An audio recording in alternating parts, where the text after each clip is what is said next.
Doctor साहब, पाकिस्तान के अंदर चाइना के वाइस प्रीमियर आ रहे हैं आज ही 20 लोग जो हैं वो मारे गए हैं। इमरान खान को तालिबान खान कहा जाता था, लेकिन ये मैं आपको बता रहा हूँ, ये जिसने किया है, मिस फायर किया है, बहुत बड़ी गलती की है। ये बैरूनी हाथ नहीं है, ये लोग अंदर बैठे हैं, ये लोगों की हमदर्दियां हासिल करना चाहते थे। अब इससे आगे हम कहां जाना चाहते हैं? पाकिस्तान इज स्टिल ब्लीडिंग, और कब तक ये ब्लीड करता रहेगा? सीटीडी कोई इदारा और 8,000 उलमा, बड़े बड़े उलमा, डॉक्टर सरफराज नईमी और मौलाना यूसुफ लुधियानवी और मुफ्ती निजामुद्दीन शाहमज़ई, मौलाना समीउल्लाह शेख, ये सब निशाना बने इस दहशतगर्दी का।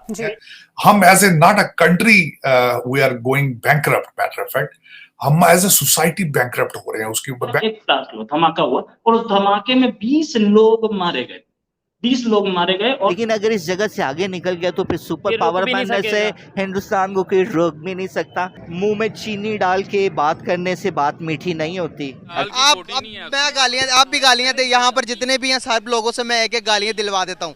बताएं उससे क्या होगा? आप फैक्ट्स पे बात नहीं, उससे तो कोई फर्क नहीं पड़ेगा। आप फैक्ट्स पे बात करें। जय हिंद दोस्तों, मेरा नाम है हरीश राज सुकौड़। वेलकम टू यूट्यूब चैनल मैं अपने दोस्तों। आज के इस वीडियो में बात करने जा रहे हैं पाकिस्तान में हुए बम ब्लास्ट के बारे में। दोस्तों बता दें कि पाकिस्तान के खैबर पख्तूनख्वा में रविवार को जोरदार धमाका। इस ब्लास्ट में 44 लोगों की मौत हो गई, जबकि 150 लोग घायल बताए जा रहे हैं। यह धमाका खैबर पख्तूनख्वा के बाजोर जिले की खार तहसील में हुआ है। घायलों को इलाज के लिए अस्पताल पहुंचाया गया। यह धमाका तब हुआ जब जमीयत उलेमा इस्लाम फजल का सम्मेलन चल रहा था। इसमें JUIF चीफ मौलाना जियाउल्लाह जान की मौत हो गई। दोस्तों बता दें कि जब चाइना के वाइस प्रीमियर पाकिस्तान आ रहे तभी ये बम ब्लास्ट हुआ है। तो दोस्तों इस पे पाकिस्तानी पब्लिक का क्या रिएक्शन आइए देखते हैं इस वीडियो में। दोस्तों वीडियो पसंद आए लाइक, चैनल को सब्सक्राइब करना ना भूलो। दोस्तों कमेंट में ये जरूर बताएगा कि इसके पीछे किसकी वजह हो सकती है बम ब्लास्ट में। जय हिंद दोस्तों।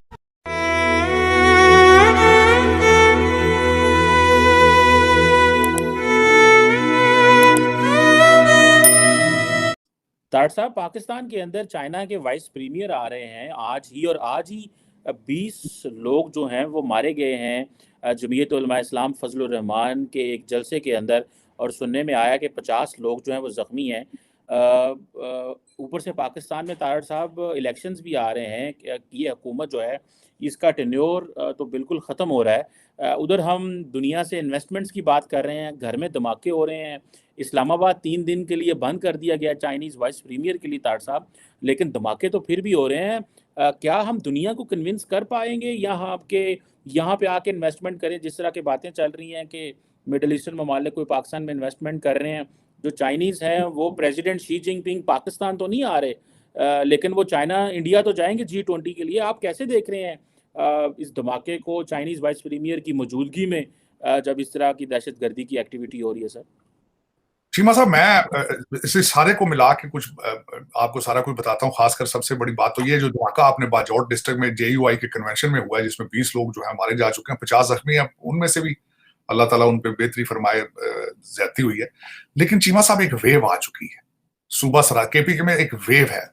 पिछले आपने देखा होगा एक हफ्ते में तकरीबन 3 ब्लास्ट हुए हैं, जिसमें बिलखसूस एक मस्जिद के अंदर, जिसमें अदनान अफरीदी SHO था। मैं समझता हूँ कि अल्लाह ताला उसको जन्नत में जगह दे। उसने बड़ी बहादुरी के साथ वो अंदर घुसा और फिर वो ब्लास्ट के अंदर, यंग आदमी, very nice handsome looking gentleman. लेकिन इसमें इशारे दुनिया को क्या जा रहे हैं, इशारे क्या जा रहे हैं दुनिया में? दूसरी तरफ आप कहते हैं कि हम एग्रीकल्चर रेवोल्यूशन आएगा, दूसरा कह रहे हैं कि जिस तरह आप कह रहे हैं रिफाइनरी की बात हो रही है ग्वादर के अंदर, $10 बिलियन की सऊदी अरेबिया बड़ा इंटरेस्टेड है और बड़ी मेच्योर हो रही है हमारी डीलें।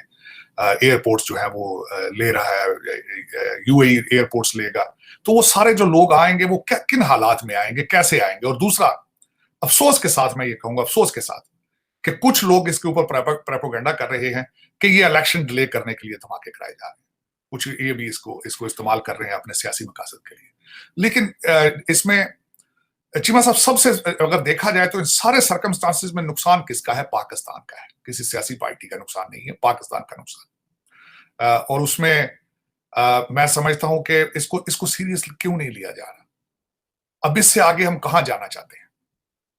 जब हम रोकना चाहते हैं हम रोक लेते हैं, सलाहियत है इनके पास रोकने की, जरबुल फसाद कर ली जाए, कभी कुछ कर लिया जाए, जो सलाहियत है, लेकिन क्यों नहीं, विल क्यों नहीं है इन चीजों को रोकने की? पाकिस्तान इज स्टिल ब्लीडिंग, और कब तक ये ब्लीड करता रहेगा? लोग कब तक मरते रहेंगे? और मैं यहाँ पे खास कर एक और चीज बताना चाहता हूँ चीमा साहब, इस हफ्ते एक बड़ा सख्त, इससे अलावा हट के चीजें हुई हैं। हम as a not a country we are going bankrupt, matter of fact हम एज ए सोसाइटी बैंकरप्ट हो रहे हैं। उसकी बैंकरप्ट किस तरह हो रहे हैं? हमारी इकदार खत्म होती जा रही है, हमने वैल्यूज खत्म होती जा रही हैं। एक सबसे बड़ी मिसाल जो मैं बताना चाहूंगा, ये दूसरा वाकया है। रिजवाना एक 14 साल की बच्ची है और उसके सर के जख्मों के अंदर कीड़े पड़ चुके हैं, इन्फेक्शन हो चुका है और वो पता नहीं बचती है या नहीं बचती। लेकिन उसके ऊपर एक और ज्यादती हुई। उन जज साहब की बीवी जो कि मुलजमा है, उनको बेल बिफोर अरेस्ट दे दी गई हाई कोर्ट की तरफ से। और ये पाकिस्तान के अंदर स्लेवरी, ये जो मैं इसको स्लेवरी कहूंगा, इस स्लेवरी के ऊपर IMF की नजर क्यों नहीं पड़ती है? इस स्लेवरी के ऊपर ह्यूमन राइट्स वालों की नजर क्यों नहीं पड़ती है? इस स्लेवरी के ऊपर अमेरिकन एम्बेसडर की और ब्रिटिश एम्बेसडर की क्यों नजर नहीं पड़ती है? और इसी स्लेवरी के ऊपर हमारा एचिसन से पड़ा, बाहर का पड़ा एक नवाबजादा जो इस वक्त सियासी जज है, उसने सो मोटो एक्शन क्यों नहीं लिया? इमरान खान को तालिबान खान कहा जाता था, लेकिन ये मैं आपको बता रहा हूँ, ये जिसने की है, मिस फायर किया है, बहुत बड़ी गलती की है। ये बैरूनी हाथ नहीं है, ये लोग अंदर बैठे हैं, ये लोगों की हमदर्दियाँ हासिल करना चाहते थे। इन्होंने मासूम जानों के साथ खेला। माजी में तो साइकिल भी चोरी होती थी कि जी राम मुलविस है, मोसाद मुलविस है, इसराइल की साजिश है, अमेरिका की साजिश है। हिंदुस्तान का हाथ है। इंडिया में सुसाइड बम ब्लास्ट नहीं हुआ। मैंने जब रिट पिटीशन फाइल की थी उस वक्त पाकिस्तान में 490 से ज़्यादा ब्लास्ट हो चुके थे। अमेरिका में 4 हुए थे। द स्टेट ऑफ इजराइल 113 हुए थे। इंडिया में कोई सुसाइड नहीं हुआ था। अच्छा, 2014 तक इंडिया में कोई सुसाइड नहीं हुआ। वहाँ पे ताजमहल होटल हुआ। आपको याद होगा ईस्ट इंडिया कंपनी, कोहली नाम की एक स्त्री थी, एक कन्या थी, एक दोशीज़ा थी, जिसने जिस्म पे तेल मला, ऑयल डाला और उनका जहाँ पे गन पाउडर पड़ा था वहाँ घुसी और उसने बहुत बड़ा नुकसान पहुँचाया। पिल्ले भर बार कर तमिलनाडु था, किसी भी खुदकश हमला करने वाली खातून को एक बिरयानी की प्लेट दी जाती थी और कहा जाता था कि सिक्रीफाइस बॉम्बिंग, आप कुर्बानी दे रही हैं, और गले में फूल पहनाए जाते थे, सब लोग रक्स करते थे। पिल्ले भर बार कर मौजूद नहीं रहा। आप राजीव गांधी साहब को देखें, इंडिया की आप पॉलिटिशियंस की, वो अपने नेशनल इंटरेस्ट पे कंप्रोमाइज़ नहीं करते। ठीक है, मैं आपको बता रहा हूँ, तीसरी दफ़ा भी नरेंद्र मोदी जी ने आना है। ये जितने पार्टी आपस में जो कुछ बन जाए, हिंदुस्तान आज जिस जगह पहुंच गया, अगर वहां से गिरा तो दोबारा कभी उठ नहीं सकेगा। लेकिन अगर इस जगह से आगे निकल गया तो फिर सुपर पावर बनने से हिंदुस्तान को कोई रोक भी नहीं सकता। मुंह में चीनी डाल के बात करने से बात मीठी नहीं होती अगर यहाँ पे मैलेस हो। प्राइम मिनिस्टर ऑफ चाइना, आपकी जितनी रेड आर्मी है, हमारे यहाँ उससे 3 गुना ज़्यादा नौजवान बेरोजगार हो गए। आपने मेड इन पाकिस्तान को तरजीह नहीं दी। अगर वाकई हमारे दोस्त हैं, आप यहाँ पे इंडस्ट्री कारखाना लगाएं, टेररिज्म खत्म हो जाएगा। वरना यहाँ से टेररिज्म अगर शुरू हुआ, हमारी बैड लक के पाकिस्तान से पहले इंडिया ने तालिबान को मुज़ाकरात की मेज़ पे बिठा लिया और पूरी दुनिया में उसने अनाउंस कर दिया कि इसका सिर्फ one solution, we have only one solution, it is dialogue. Pakistan क्यों पीछे रह गया? कहते हैं यार मैं लूट रहा हूँ, ठीक है, खुदा और दे देगा, जो करना है खुदा ने करना है। उन्होंने भगवान पे कुछ नहीं छोड़ा। कहा भगवान आप मंदिर में बैठे, हम आपकी आरती उतारेंगे, हम आपको माला चढ़ाएंगे, हम आपको प्रसाद देंगे, लेकिन अपने हिस्से का काम आप खुद करेंगे, मेहनत हम करेंगे। मतलब हमारे यहाँ पे है कि दुआ की जाती है, माशाल्लाह, अल्हम्दुलिल्लाह। जी, ये तो पहले ये मजहबी वर्ड थे, अब पॉलिटिकल पार्टीज ने इंशाल्लाह और माशाल्लाह बना लिया। अब सैलाब आ रहा है, कोई प्लानिंग नहीं थी जी, अल्लाह पाक खैर करे।